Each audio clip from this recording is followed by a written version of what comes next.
Hi guys, welcome to Kingdom Dialogues, where we're talking about how the kingdom of God is advancing at such a time as this. Our special focus is on business, is on the economy, finance issues, and we are trying to activate some of the prophetic words that God has given us in that area. My name is Arnold Orono, and I'm your host, and we are at Ashtiv and Company Advocates. They've allowed us to use their premises, and we are so grateful for that. We've been recording for the last 2-3 segments, just discussing what has God said about business and about finance in 2025. And we are here with the same team to do our final take on technology and the impact that technology is going to have on business in this season. So karibu, like, subscribe, invite a friend to be part of this conversation. Thank you. So guys, we have been talking about artificial intelligence and the impact that AI is going to have on business, the economy, and the state of affairs in the nation. Whenever we think about AI and technology, we think of the US, we think of China, we never think of Africa and Kenya. Do you think AI is going to affect the way things are done in this country? This is an open question. The question would have been, how has AI? How has AI? It's already past tense. Okay. How has AI affected the way we are doing business in Kenya? And what kind of impact do you see it having this year and in the coming years? Okay, even before we move into AI, we need to look at how technology has already caused a lot of disruption. Yeah. And this is from the 60s to the 70s coming up. Technology has caused a lot of disruption over the years, and I think earlier we were talking about the shift from the typewriter to the laptop, to the computer, to the laptop, the movement from the telephone. In fact, there's this ongoing joke that goes on with me and my kids, and they say, pick up a phone. How do you pick up a phone like this? Or how do you take a picture? As we take a picture like this, my kids don't know what a camera is. They take a picture like this. Like there's a time I was arguing with my daughter. I said, can you bring me an album from the room? And she's like, there's no album in the room. I'm like, just go check. And she's like, I don't know where it is. And I'm like, it's right here. She doesn't know what a photo album is. Wow. Like she's never had to. She's never seen a photo album. She's never seen a photo album. Yeah. And so I was so angry, and my husband is the one who told me, she doesn't know what an album is. Stop shouting at her. Okay. I was like, oh yeah, by the way, she doesn't know what a photo album is. Yeah, digital. Exactly, digital. How do you take a picture like this? How do you, how do you dial? As we'll dial like this. How do you dial? There's a complete shift that we've seen in technology. But like I was saying earlier, technology has been this, bursts of, changing different industries, right? I think AI would be like the atomic bomb. Okay. It is like the Hiroshima, of all wars. Yeah. It is that one that's going to completely change the economic landscape, completely and utterly. So for example, let's look at how tech is affecting education, healthcare, even businesses like media companies. So for example, in the old days, you used to go obviously out to shop. Now you don't need to go out to shop anymore. There's e-commerce. You can order things in your house. So what AI technology it learns you. It understands the things that you like. It'll tell you, hey, instead of buying your Skuma Wiki from here, you can get it from here 3% cheaper. Things like that. It learns you. It understands you. And so the question is, how do you now tap into that? For example, education, I know Milka, and you'll talk about this more, used to sit down and read 10 books, 10 research books, 10,000, documents, to come up with a research paper. But, and then half of the things that you're reading, actually 80% of the things that you're reading, you might find are irrelevant for the people that you're writing. And so how do you use technology to ensure that it just gives you the 20% it is that you need? Hospitals, diagnostics, even now in radiology, x-rays. AI is actually giving better analysis on x-rays than human beings. So even radiologists, it's like, okay. Their profession is exactly, it's coming. It's hanging in the balance. It's hanging in the balance. And even if you look back, just look back 10 years before GPS came, you had a particular taxi driver on your phone, because if you wanted to go somewhere in Nairobi, umse anajua pale atanipeleka. Now any Tom, Dick and Harry can wake up one day, get an Uber, and say unataka kwenda wapi, and then just type it in. Exactly. And so even in symptoms, medication, in fact, there's new AI technology that's used in medicine now to diagnose symptoms. In fact, blood tests, there's this new, apparently, technology that you can just stand, your feet and your hands are apart, and it can diagnose your body for cancer and all. Goodness. So when I say that it is an atomic shift that is coming to take place. Yeah, it is actually even even in your profession, per se. There are actually videos that go around. You know Miles Monroe. He was very church government well speaker. I mean, well-known speaker, well-renowned speaker. And there are actually videos going around of Miles Monroe giving sermonettes that he never gave. It has his voice, right?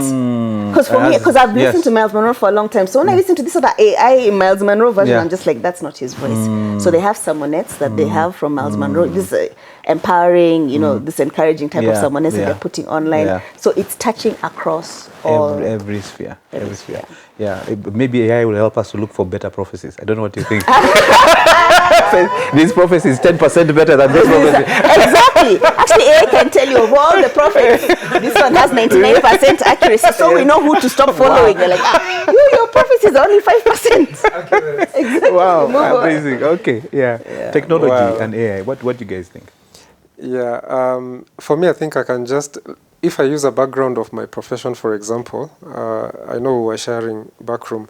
When we were trained very manually those days on drawing tables and so on. And about 4 or 5 years into our working, all practices shifted from drawing tables to computers.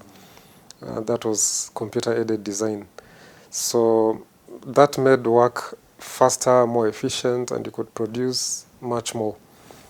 That part of the transformation was immense. I mean, it was so transformational to transform from the table to the computer. All these things that we are doing on the table could now be done on the computer.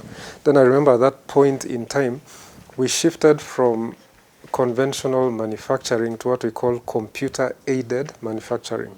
So we would do CAD, get those CAD files and feed them into a different computer that translates them into CAM files. And then those CAM files now produce buildings, and then you just bring those things and assemble them on site. So you can imagine what that does for speed of construction, cost of construction, longevity, aesthetics, all those things. Now enters AI. AI, like she's saying, is an atomic bomb. We are still trying to understand the full impact of this machine learning and artificial intelligence, but I can tell you for a fact that if you're not doing stuff with AI, you'll be left behind. Not in the next 5 or so years, probably in the next 2 or 3 years. We're entering an era where many countries now have gone into 3D printed houses. We're going to be printing components of buildings using robots and so on. So how do I respond? How do we respond as Kingdom people? We have to retool. We have to reskill ourselves. Yeah, I mentioned before that one of my goals this year is to do at least 2 business books per month. And in addition to that, I'm beginning a training on AI actually this coming week. Why? Because it's necessary. You'll be relevant if you don't. And having said that, it's not all doom and gloom. I know jobs are going to be lost, but AI is going to create much more opportunities than the ones that will be lost. I had a statistic somewhere, I can't remember it. I was looking for it, I didn't get it. But I know what AI introduces onto the world scene is much more than what we are going to lose. So that's construction alone. We've not even talked about agriculture, we've not about food production, we've not talked about, she's talked about medicine, I mean finance, all those things. In our world, I know, for example, there are some professions that are going to be lost completely because of AI.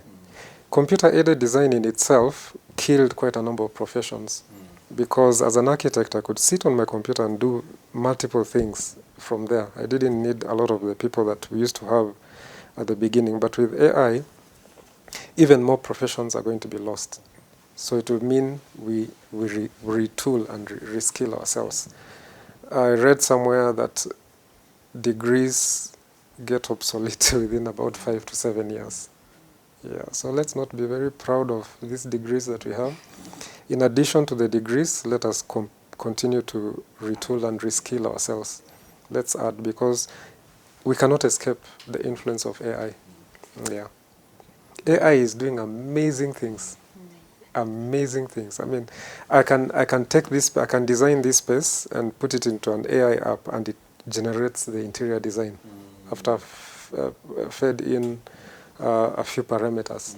And I can play around with different versions of that interior design, stuff that would take me a couple of hours, days, or weeks, just like that, at an instant. Yeah, so work is going to be done faster, more, better quality, and so on. So let's learn it, and let's be ahead and take control. Yeah.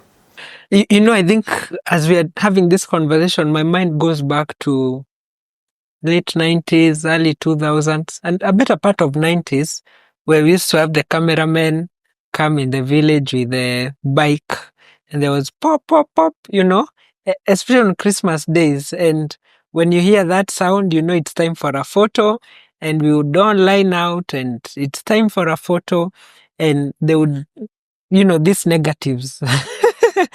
And ole wako if you didn't post very well, and Until the next year. and then the digital cameras came. Yeah. Yes. And there is a crop of photographers that were faced off, but there is also a crop of photographers that transitioned with the technology, and they became much more valuable. Right now, as much as we are saying I can take my photos via phone, I still need a photographer, a professional photographer. And what that bike man used to charge is way less than what the modern cameraman is charging, with these many skills here and there. The same way, I think the more we embraced technology, the more we embrace AI, the more we become valuable in our work, you know. Back then in accounting, you know, even today in school, there's a disconnect. As we were having that conversation, the training in our accounting school is still very manual. I still have to draw a ledger in my exam book, debit and credit. That doesn't happen anywhere in the job market. So that's a training that happens in schools. You come to the job market, and here you are using the software. You're using a QuickBooks, you're using Zoho, you're using different, whatever package you're using, but you're using software. And now here we are entering a new phase of technology, and we have AI, and all I have to do with AI is upload CSV files of bank statements, and the AI tool will categorize all those transactions into different ledgers, and boom, I have my financial statements. So I just have to come and do a few polishing here and there, and my books will be ready.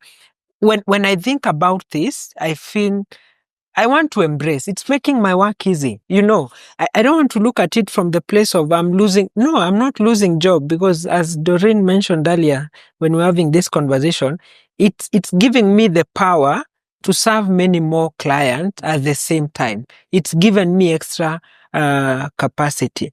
You know, in 2022, I did some certification on software engineering, and that's the same time that AI conversation had begun, ChatGPT. This is around September, October. And the conversation began, so are we going to need this coding anymore? But now we were told, no, coding will be more effective for the coders who use AI than those who don't use AI, you know? So because today with your ChatGPT, you can generate any code you need. And now we even have a new kid on the block, DeepSeek. And I think I generally love these distractions, because they put us in a far much better position from the business, no matter where you are, business, preacherman, cameraman, we are all better with AI as without AI. Yeah. And even just to add to that, I don't know if it was early 1900s or late 1800s, so people in the old days, when they were taking a picture, they used to pose for a picture, and then a painter would come and then would paint them. Yeah. And so when the invention of the camera came, it was just the same thing. Disrupted. It was complete disruption. People were saying, oh, what's happening? Why should this camera? People are going to lose jobs. What's going to happen to all of these painters and all of that? Actually, we still have painters till today. Yeah. There's art that's being sold for millions of dollars true. till today, number one. And number two, it created jobs. There's now this new person who came out and they were the cameraman, you know, the photographer. So, yeah, there's always opportunities in the middle of all this. Yeah. There's a word, I think this word has become fairly common, and maybe that's a word that just captures the season. And the question is, how do we navigate with that word at the back of our mind? And that word is disruption. I think you've used that word a number of times. And I can see that disruption coming to, we've talked about prosperity, but it's almost like God is talking about prosperity in the middle of disruption. There's a disruption that is coming that, depending on where you land, you prosper or you lose your job. Let me put it that way. It's almost like there's this illustration, I don't know if I ever had it, where preachers were asking, how do you give God, money? So somebody says, I throw the money up in the air. What falls in a circle belongs to God. What falls outside the circle belongs to me. The other one said, I throw the money up in the air. What falls outside the circle belongs to God. What falls in the circle belongs to me. This third guy said, I throw in the air and I tell God, catch. So God catches what it is. God catches what it is. I mean, there's a serious disruption that is coming. And the question is, it's almost like God is saying, whatever you catch will catapult you forward, 1,000 times.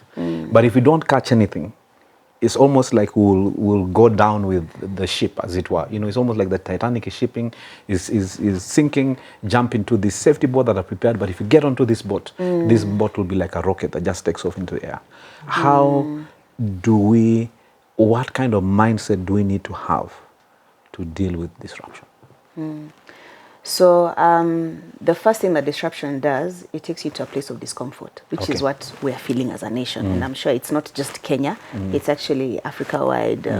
A lot of developing countries are in similar places where there's a lot of discomfort. People are unhappy with the governance, people are unhappy with the economic situation, people are unhappy with the state of things. And it's just us. So there's like a world movement that's going, especially with the younger Gen Zs, revolting and saying, no, we're not happy with the way things, with the way things are done. And so I do think this disruption and this discomfort is on purpose.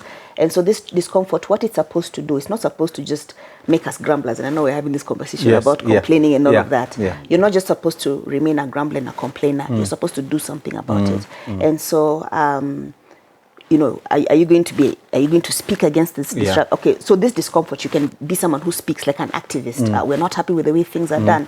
Like in a lot of developing countries, we have issues with governance, right? And we've had issues with governance from our time of ancestors. This is not even just like, recent 30, 40 years since independence.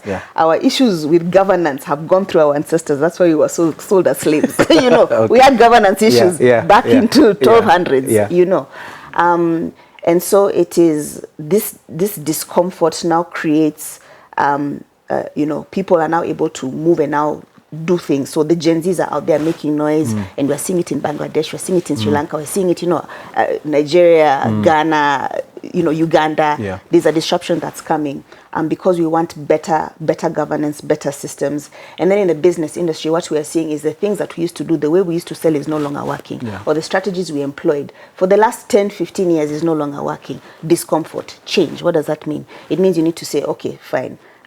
This is how I used to sell things. Things are not working anymore. Like I was really, disheartened. These two small supermarkets that I used to like to go to. There's a place in Valley Road, and that supermarket has been there because we lived in Valley Road when I was a child, and then we left Mini. And that supermarket has been there since I was like 7 years old. And so now later in my 20s, I'm not 20, I'm much older than 20. Now later in my older years, I went back to the same supermarket and I found it was no longer there. And I asked, and I saw a Carrefour there. At the end of the day, the small supermarket didn't change. It remained the same size. It sold maybe slightly different. Maybe it increased its stocks. Its prices never changed. And Carrefour came, by the time Carrefour came into Kenya, this supermarket had 20 years experience in this market. And yet since it was overtaken by something that came in, 2 years ago. And that's what AI is going to do. So don't get stuck in, you know, and we take a lot of pride in, I have 20 years experience. Let me tell you, we're entering into a market where no one will care about the experience that you have, by and large, for most, for very many, not for all. But to reach a point, even whatever experience it is that you have. Like, for example, I am a business consultant, so a lot of the work that I do is financial modeling. I help people make decisions based on the historical data of their business, based on the market, you know, how I anticipate the direction of the market is going to be. And so you create a financial model on how their revenues, I think, will grow, how their costs will progress over the next 5 years. As we sit right now, whatever analysis it is that I am able to do, with all my very many years of experience, AI will do it 10,000 times better than I will. Wow. AI, and it's not that I'm foolish. I believe I'm a smart person. Yeah. It's just that AI has access to 10,000 data points. In my 20 years, I have access to maybe 1,000 data points. So, you know, you think, oh my gosh, she's so knowledgeable. She knows many things. But my data points are 1,000. AI's data points are 10,000. I will never be able to come up with a better analysis on how this business will grow, because AI will tell you, okay, fine, you're in the tea industry. It'll look at, you know, tea, where does tea come from? Tea comes from South America. Tea comes from Pakistan, India. It'll look at all of these data points. What is happening in Pakistan, South America? Oh, there's going to be good weather in South America. The tea, you know, harvest is going to be greater here. Or there's flooding happening in Pakistan. It's going to affect their tea, which means Kenyan tea prices are going to go up in 2026 because of the weather. I mean, AI is able to access so many data points to come up with this analysis. I will never be able to compete with that. And so for me, what do? Like the way Gideon was saying, embrace it. Yeah. Embrace it. See how I can learn it. Like, you know, learn, okay, so how can I incorporate this AI into my business so that at least let me figure it out before my client figures it out. Yes. It's a race against the client. Yes. You know, so when you're going to your client and you're saying, yes, you know, it's anticipated that it's South America, blah, blah, they're thinking, oh, wow, fantastic. Very intelligent. Very intelligent. But, you know, you're leveraging of the information that you got from AI. Yeah. Excellent. Okay. I'm just asking, what kind of mindset do we need to have? So, Dorina said the whole aspect of embracing, not resisting technology. And by the way, the church has been at the forefront of resisting, you know, everything we resist. Anything new, we seem to resist. But maybe that's part of the shift that needs to take place.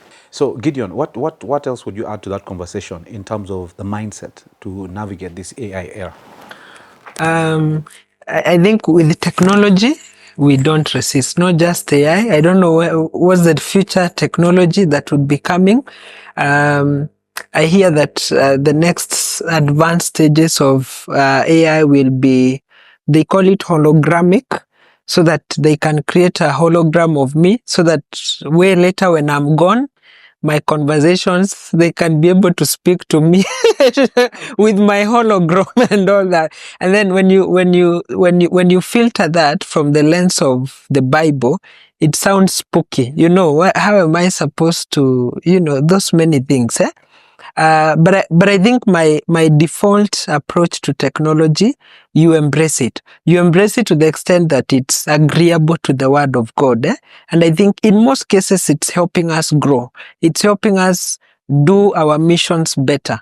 I think we saw technology come in handy during the days of COVID. Facebook, on our Facebook Live used to be churches. But before then, we even didn't have a media department.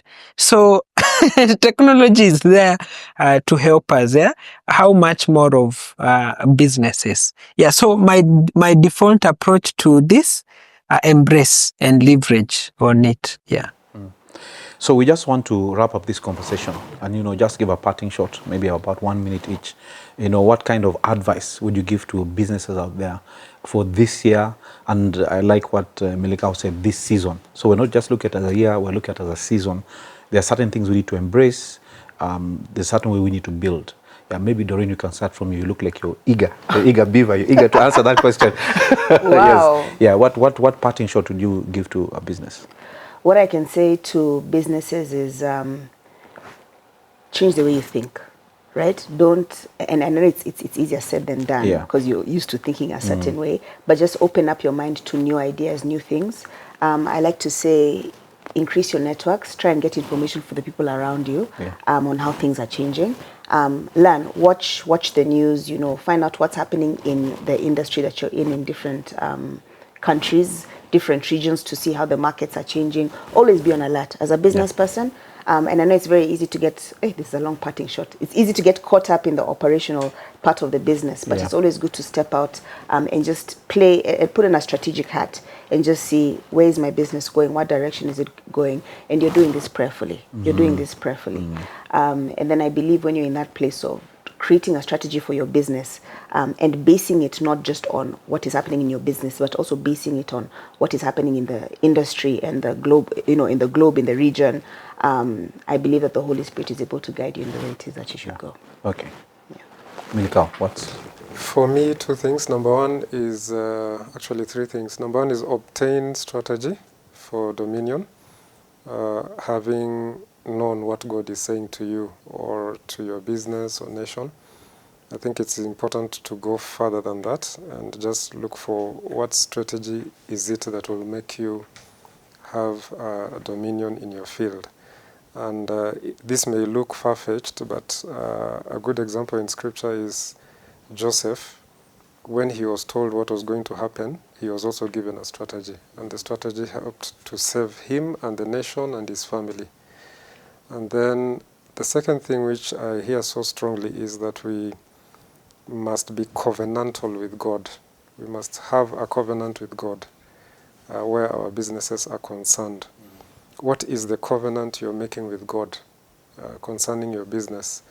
When Hannah was asking for a child and was praying with the help of Prophet Samuel, Hannah first made a covenant with God. Yeah, and after that covenant was made, then he was given the child. And then thirdly, relearn, retool, reskill, or whatever you call it. We just have to keep learning and keep empowering and equipping ourselves. Having said that, I think there are some businesses in our nation right now that are good places to step in. I mentioned real estate, especially active real estate. Business people, think about rental housing, think about Airbnb. Don't just buy houses for the sake of houses. When you're buying land, buy land that is active, meaning you can do agriculture or something on it, or you can subdivide and resell it. Number two, agriculture. Number three, food. And sometimes when people are talking about food, they're thinking about setting up a restaurant immediately. Don't rush to a restaurant, just give people food. Yeah, and then number four, the financial sector. Let's invest in the financial sector, things like the money market, stocks, bonds, all those. Of course, with knowledge and involving experts. Number five is healthcare. Healthcare is a very vast field right now, and very many sectors. You don't have to be a medic to invest in healthcare. Number six is transport. We need to think about investing. When I say transport, the first thing people think about is matatu. Yeah, but transport has got so many. It can be a taxi, it can be a hired car, it can be you yourself just using your car to move people around. It can be matatu if you've got the strength for that. Number seven is renewable energy. Yeah, there's a lot happening in the solar.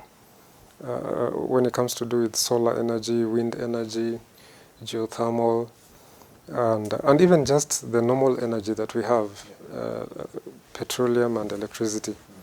Yeah, I know there are other fields, but what I feel for our nation are those. Okay. If you invest in those, you won't go wrong. Okay. Yeah. Sorry, number 8, education. Oh, okay. Yes. Thank you. Education. Yeah, education is a big industry. Yeah. Thank you. Yeah, mine, I feel that we need to grow our sensitivity to God's leading at a personal level, at family level, at church level, because not always are we going to have information, full data to make a decision. Sometimes we just have to rely on that still small voice. You're doing some hiring and you have top 3 and all, you are confused among the top 3. I think that's where now the leading of the Holy Spirit comes in. You want to enter into investments. Some VCs have come and they are willing to give you money. All of them have very good deals, but you just have to rely on that still small voice, the leading. You need to make it. We need to sharpen that ability to hear clearly, to hear precisely on the Lord leading us, so that I think with that we'll be far much ahead of AI and so many other things. Having embraced AI, having embraced technology, having done all the learnings, having read all the books, I think there's a place of just the Spirit of God coming and giving you, actually Isaiah says that you'll hear a voice behind your ear telling you, this is the way you should go, walk in it, And I think that's what will give every business leverage, besides AI, besides all this information, the leading of the Spirit of God. Thank you. Thank you, panel. I think you guys have been great panelists. It's been a great discussion. It's been great hosting you. And I love the energy here. I look forward to hosting another show with you at some point. So guys, it's a wrap. Thank you for joining us over the last 4 weeks as we've discussed the word of the Lord for 2025, and not just the word of the Lord, but how we ought to build. I hope you've gleaned something from this conversation. I encourage you again to just leave a comment behind about what you've learned, and maybe even ideas about how we can improve this show, what else we can do to add value to what we're doing. Otherwise, the Lord bless you and keep you. Until next time, shalom.